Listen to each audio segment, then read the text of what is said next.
আজ আশুরা অর্থাৎ দশম মানে মুহররমের দশম দিন। আজকের এই দিনে আল্লাহ তাআলা আকাশ ও জমিন আল্লাহ তাআলা সৃষ্টি করেছেন। সুবহানাল্লাহ। আজকের এই দিনে পৃথিবীর জমিনে সর্বপ্রথম বৃষ্টি হয়েছে। আজকের এই দিনে হযরত আদম আলাইহিস সালামকে আল্লাহ তাআলা সৃষ্টি করেছেন।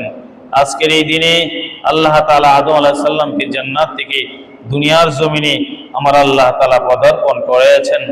আজকের এই দিনে হযরত নূহ আলাইহিস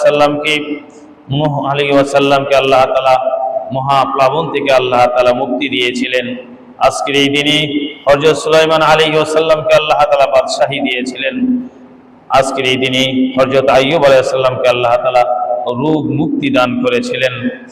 আজকের এই দিনে হযরত ইব্রাহিম আলাইহিস সালামকে আল্লাহ তাআলা আগুন থেকে মুক্তি দান করেছিলেন। আজকের এই দিনে হযরতে মূসা আলাইহিস সালামকে আল্লাহ তাআলা ফেরাউনের দল থেকে, ফেরাউনের সেই কবল থেকে আল্লাহ তাআলা মুক্তি দান করেছিলেন। আজকের এই দিনে ফেরাউনকে আল্লাহ তাআলা ডুবিয়ে মেরেছিলেন। আজকের এই দিনে হযরতে ঈসা আলাইহিস সালামকে আল্লাহ তাআলা আসমানে উঠিয়েছিলেন। এমন 313টি ঘটনা পৃথিবীর শুরু থেকে শেষ অবধি পর্যন্ত ঘটবে। তার মধ্যে 12টি ঘটে গেছে। 312টি ঘটনা পৃথিবীর শুরু লগ্ন থেকে এই পর্যন্ত ঘটে গেছে।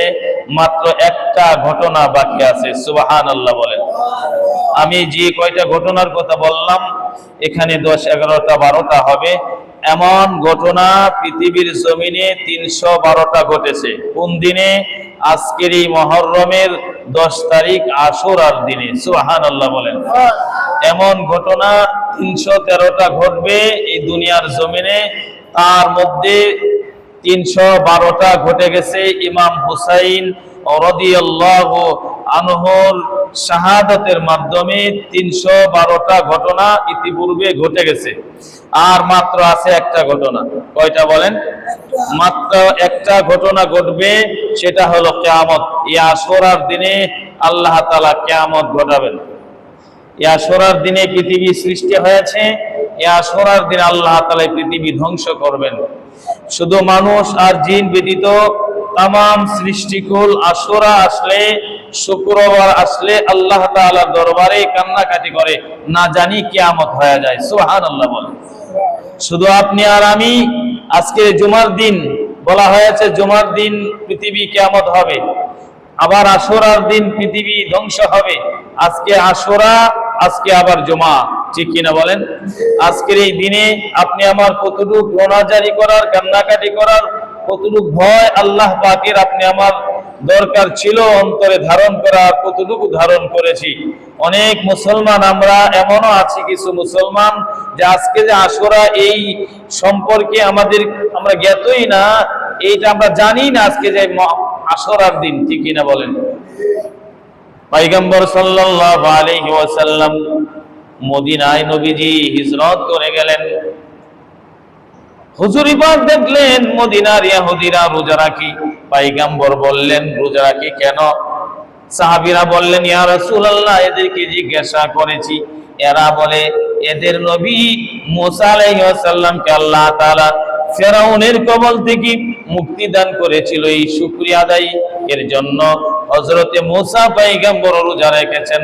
তার অনুসারী উম্মতেরাও এরকম ভাবে রোজা রাখতেছে। আজও পর্যন্ত মদিনার মানুষেরা সেই স্মৃতি ধরে রেখেছে। পয়গম্বর ডাক দিয়ে বলেন, মুসা আমার ভাই, মুসার স্মৃতি ধারণ করে রাখা এটা আমার উপরে বেশি হক। সুবহানাল্লাহ বলেন। পয়গম্বর বলেন, আশুরার দিন নবী পাক সাল্লাল্লাহু আলাইহি সাল্লাম নিজে উনি বলেন, আমি আগামী বছর যদি জীবিত থাকি আমি নিজে আশুরার রোজা রাখবো। তার সাথে 13 তারিখের এরকম ভাবে 9 তারিখের রোজাও আমি নবী রাখবো। সুবহানাল্লাহ। মাইক বন্ধ হয়েছিল।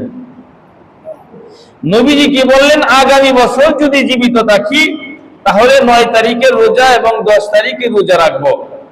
তাহলে নবীজি পরের বছর আর নবীজি সময় পান নাই, নবীজির ওফাত হয়ে গেছে। হুজুর পাক সাল্লাল্লাহু আলাইহি সাল্লাম বলেন, আশুরার রোজা একটা নয়, ইহুদিরা রাখে একটা, আমরা রাখবো 2টা। কয়টা? যার কারণে আমরা মুসল্লিরা, আমরা মাদ্রাসার উস্তাদ, ছাত্ররা, আমরা আগামী গত দিনেও আমরা রোজা রেখেছি 9 তারিখে, আজকে 10 তারিখ। আমরা নবীজির সেই হাদিসের উপর আমল করেই 9 তারিখ এবং 10 তারিখের রোজা আল্লাহ যদি আমাদেরকে কবুল করেন, আজকের এই দিনের রোজাটার নিয়ত আমরা করেছি, আল্লাহ তাআলা আমাদেরকে কবুল করেন, বলে আমিন। পয়গম্বর বলেন, আশুরার দিন যারা রোজা রাখবে, নবীজি হুজুরে পাক সাল্লাল্লাহু আলাইহি সাল্লাম বলেন, বিগত 1 বছর এবং সামনের 1 বছর, 2 বছরের গুনাহ, 2 বছরের গুনার কাফারা হয়ে যাবে। ওই বছর গুনার 2 বছর গুনার কাফারা হয়ে যাবে যে ব্যক্তি আশুরার 2টা রোজা রাখবে। সুবহানাল্লাহ বলে। বন্ধুগণ আমার, অনেক ঘটনা আশুরার মধ্যে যে ঘটনা ঘটেছে, একজন মানুষকে, একজন আলেমকে কিয়ামত পর্যন্ত যদি হায়াত দেওয়া হয়, আর প্রত্যেক জুমার মধ্যে যদি 1 ঘন্টা করে আলোচনা করা হয়, কিয়ামত পর্যন্ত ওই খতিব সাহেবের হায়াতের জিন্দেগিতে যত জুমা হবে, সব জুমার ভিতরে যদি আশুরার ঘটনা নিয়ে আলোচনা করে, আশুরার ঘটনা শেষ হবে না, ওই ইমামের হায়াত শেষ হয়ে যাবে। সুবহানাল্লাহ। এত ঘটনা আশুরার দিনে ঘটেছে। সর্বশেষ নবীজির দহিত্র, নবীজির কলিজা ইমাম হুসাইন রাদিয়াল্লাহু আনহু, আমাদের ধর্মের ভিতরে সবচাইতে, আমাদের ধর্মের মধ্যে সবচেয়ে বড় কলঙ্ক, মুসলমানের হাতে মুসলমানের শহীদ, যিনি শহীদ হয়েছেন তিনি সাধারণ ব্যক্তি নয়। ওয়াল হাসান ওয়াল হুসাইন সাইয়্যিদা শাবাবি আহলিল জান্নাহ। পয়গম্বর বলেন, উম্মত শোনো, কিয়ামত পর্যন্ত যত উম্মত দুনিয়ার জমিনে আসবে, সকলেই তোমরা শুনে রাখো, জান্নাতের সর্দার হবে 2 জন। কয়জন জান্নাতের সর্দার? দুনিয়ার মধ্যে আপনি আমার নেতা আছে না, জান্নাতের মধ্যে এরকম নেতা থাকবে। পয়গম্বর বলেন, জান্নাতের নেতা হবে, সর্দার হবে আমার কলিজার টুকরা, আমার 2 নাতি হাসান এবং হুসাইন রাদিয়াল্লাহু আনহুমা। সুবহানাল্লাহ বলেন। আমাদের ইমাম, আমাদের সর্দার, যিনি জান্নাতে আমাদের সর্দার হবেন, ওনাকে এই আশুরার দিনে নির্মম ভাবে হত্যা করা হয়েছে। ইহুদিরা হত্যা করে নাই, খ্রিস্টানেরা হত্যা করে নাই, কোন বিধর্মী ওনার গলায় ছুরি চালায় নাই, নামদারি মুসলমানেরাই চালাইছে। এই জন্য এই ঘটনাগুলো বেশি আলোচনা করা যায় না, আলোচনা করলে আমাদের ধর্মের মধ্যে আঘাত আসে, ঠিক কিনা বলেন? ভাই ভাইয়ের মধ্যে ঝগড়া, বাজারে গিয়া যদি, চার দোকানে গিয়া যদি বলি আমার ভাইয়ের সাথে আমি এই ঝগড়া করে আসছি, ভাইকে 5টা জুতার বাড়ি দিয়ে আসছি, এটা কি সুনাম হবে নাকি আরো দুর্নাম হবে? আরো খারাপই হবে। তারপরেও আমাদের বলতে হয়, আজকের এই দিনে ইমাম হুসাইন রাদিয়াল্লাহু আনহুকে যে নির্মম ভাবে হত্যা করা হয়েছে, আংশিক কিছু আলোচনা আপনাদের সামনে আমি নিয়ে আসতে চাই। সেটা হলো, কুফা থেকে তৎকালীন যুগে খলিফা ছিল, যিনি খলিফা ছিলেন সকলের সম্মতি অনুযায়ী তাকে খলিফা বানানো হয়েছিল, সকলেই তার উপরে রাজি ছিল। ইমাম হাসানও রাজি ছিল, ইমাম হুসাইনও রাজি ছিল। সমস্ত মুসলমানরা একমত হয়ে ওনাকে খলিফা বানালো। ইয়াজিদ নামের একজনকে খলিফা বানানো হলো। খলিফা বানানোর পরে ইমাম হুসাইন রাদিয়াল্লাহু আনহু ছিলেন মদিনায়। কুফা থেকে এরকম ভাবে শত শত চিঠি ইমাম হুসাইনের কাছে আসতেছে, ও ইমাম হুসাইন, আপনি খলিফা হওয়ার বেশি উপযোগী, আমরা আপনাকে খলিফা হিসাবে আপনাকে আমরা মানব, আপনার হাতে আমরা বায়াত গ্রহণ করব। ইয়াজিদকে আমরা খলিফা হিসাবে মানতে আমাদের মন চায় না, যদিও সে মুসলমান। কারণ পৃথিবীর জমিনে নবীজির নাতি জীবিত আছে, এমন অবস্থায় বাহ্যিক দৃষ্টিতে নবীজির নাতি সবচেয়ে উপরের স্থানে থাকার কথা, ঠিক কিনা বলেন? তারপরেও ইমাম হুসাইন রাদিয়াল্লাহু আনহু উনিও সম্মত ছিলেন যে ইয়াজিদ খলিফা হোক। কারণ ইয়াজিদের আগে যিনি খলিফা ছিলেন তিনি হলো ইয়াজিদের বাবা ইয়াজিদের বাবা ছিল খাতিবে ওহী, কালামে কারীম 40 জন সাহাবী লিখেছেন। কয়জন? 40 জনের মধ্যে একজন হলো ইয়াজিদের বাবা মুয়াবিয়া। উনি ছিল খাতিবে ওহী। আর পয়গম্বর সাল্লাল্লাহু আলাইহি ওয়াসাল্লাম সমস্ত সাহাবী সম্পর্কে বলেছেন, আমার প্রত্যেকটা সাহাবী আকাশের নক্ষত্র ন্যায়। আপনা থেকে আপনার সাহাবীর অনুসরণ যদি কোনো মানুষ করে তাহলে সে হেদায়েত পেয়ে যাবে। সুবহানাল্লাহ বলেন। কেন মুয়াবিয়াকে এরকম ভাবে দোষারোপ করা হয়, কেন এরকম ইয়াজিদকে দোষারোপ করা হয়, ওইদিকে বললে অনেক লম্বা আলোচনা। এটা ইহুদি খ্রিস্টানদের চক্রান্ত। যে ব্যক্তি কোরআন লেখলো তাকে যদি দোষী সাব্যস্ত করা যায় তাহলে কোরআনের ভিতরে ভেজাল আছে, এটা সহজেই প্রমাণ হয়। ঠিক কিনা বলেন? ওদিকে আমি যেতে চাই না, যতটুকু আপনাদেরকে বোঝাইতে চাই, ইমাম হুসাইন কেন কুফায় গেলেন, কেন কারবালার ময়দানে শহীদ হলেন। ইমাম হুসাইন রাদিয়াল্লাহু আনহুর কাছে শত শত চিঠি আসতেছে, ঘটনা বুঝার জন্য, জানার জন্য। মানুষগুলো সত্যি কি তার কাছে চিঠি প্রেরণ করতেছে নাকি অন্য কোনো সমস্যা আছে? কারণ ওই কুফার মানুষগুলোই হযরতে আলী কাররামাল্লাহু ওয়াজহুকে শহীদ করেছে। এই কুফার মানুষগুলোই তার আপন ভাই ইমাম হাসানকে শহীদ করেছে। ও জায়গার মানুষগুলো তাকে চিঠি দেয়, কারণটা কি, ব্যাপারটা কি জানার জন্য। ওনার চাচাতো ভাই মুসলিম বিন আকিলকে পাঠালো, ভাই তুমি যাও, কুফার মানুষে আমাকে যে চিঠি দিচ্ছে আমাকে খলিফা বানাবে, তুমি গিয়ে একটু দেখে আসো। মুসলিম বিন আকিল গিয়ে হাজির হলেন। মানুষগুলো তার হাতে বায়াত গ্রহণ করলো, মুরিদ হইল। বাংলাতে যা আমরা বুঝি মুরিদ, এই কথার উপরে বায়াত হইল। আমরা একমত ইমাম হুসাইন আসবে, উনাকে আমরা খলিফা বানাবো। সুবহানাল্লাহ বলেন। চিঠি লিখলেন মুসলিম বিন আকিল, অনেক লম্বা ইতিহাস।